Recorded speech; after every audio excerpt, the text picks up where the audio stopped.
Hey everybody! In this lesson, we're going to be covering section 10.4, parametric equations.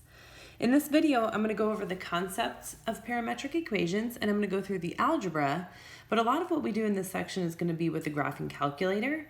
There will be a separate video where I will show you all of the cool things that we can do with the graphing calculator to explore this concept. So a parametric equation is related to a plane curve.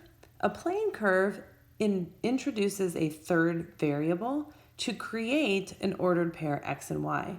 So instead of normal x and y, you can think of your x variable being the function of another equation, and your y variable ends up being the function of another equation. The parameter is the input variable into both of those f and g functions. This should make more sense when we look at an example.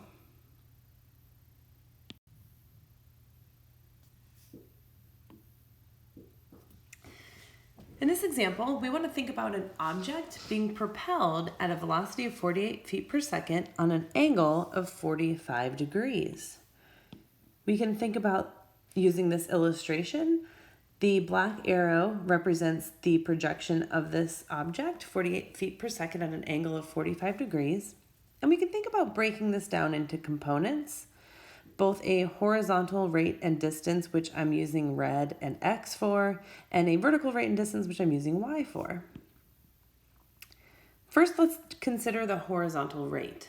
The rate at which it's traveling horizontally can be given by cosine. So if we think about the relationships of a right triangle, we're assuming that we're working on a flat surface.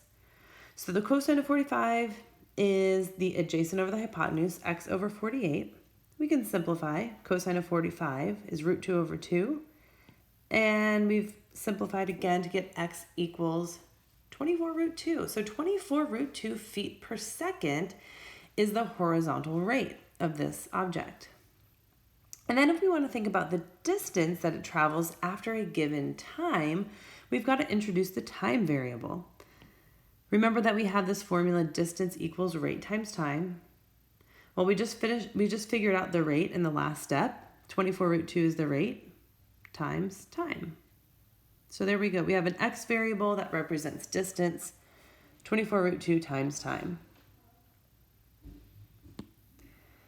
We can go through the same exercise, but the vertical rate, the sine of 45 degrees, is the opposite of our hypotenuse, y over 48 in this case. We can simplify and we can get an expression for the rate that the object is propelled vertically. Well, there's a difference here because our vertical distance is going to be affected by gravity. So we've got to introduce our equation that helps us determine the vertical distance. This is not an equation that you're going to have to memorize for this class, but you probably will see frequently in physics. The negative 16t squared plus v naught t plus s naught. V naught represents the initial vertical velocity, and s naught represents the starting height. That negative 16 is related to the effects due to gravity. So that is the effect of gravity pulling the object back down towards the earth. We can plug in our initial velocity that we just found in that last step, 24 root 2 for v naught. And our starting height, we're assuming that we're starting on the ground, so that s naught is 0. What we've just created in this example are parametric equations. So we have an equation for x and we have an equation for y, and they are both based on the parameter t. In this case, the parameter t represents time. So we can figure out the horizontal distance based on time, and we can figure out the vertical distance based on time.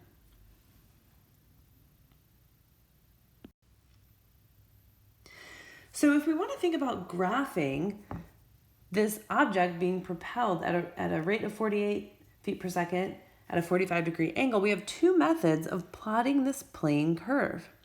The first method is to think about plotting points. And a really easy way to do that is just to think about creating a chart.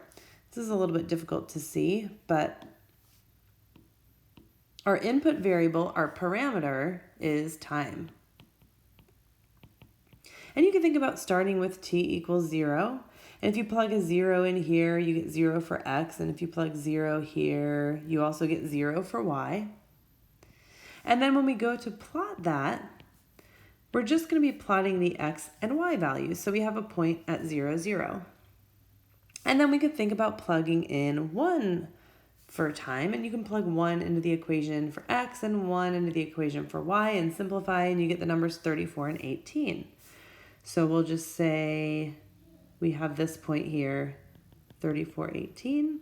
And you can go through the same exercise with t being 2. You get an x value and a y value, 68 and 4. So here's 68 and 4. And so you can think about the plane curve for this object. The second method that we have is to eliminate the parameter. And this is an algebraic method. So eliminate the parameter is just like what it sounds like. We want to get rid of t. We want to eliminate t. I'm going to erase. And we're going to be using these same equations. We can think about using substitution. I'm going to take x and divide it by that 24 root 2. So now I've got an expression for t. Using that second equation, 24 root 2 t, instead of t, I'm going to substitute the equation I just found. X over 24 root 2 minus 16 t squared. Well, again, t, we're going to use that x over 24 root 2, and all of that should be squared. We can simplify. This whole first term becomes x. In the second term, we've got x squared, and then we want to also square the denominator. 24 squared times 2 becomes 1,152. And then we can simplify and reduce that fraction. I think this may actually already be the simplified. Oh yeah, it becomes 72 then. X minus x squared over 72. So we can then think about plotting points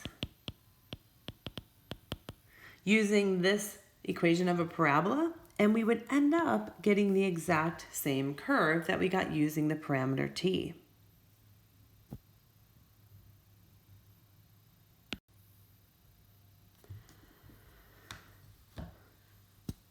Here's one last example. We want to eliminate the parameter and graph by hand. And we have two equations. So here our goal is to get rid of the theta. We want to get rid of the theta, and basically we want to combine these two equations in one. Get rid of the theta and combine into one equation.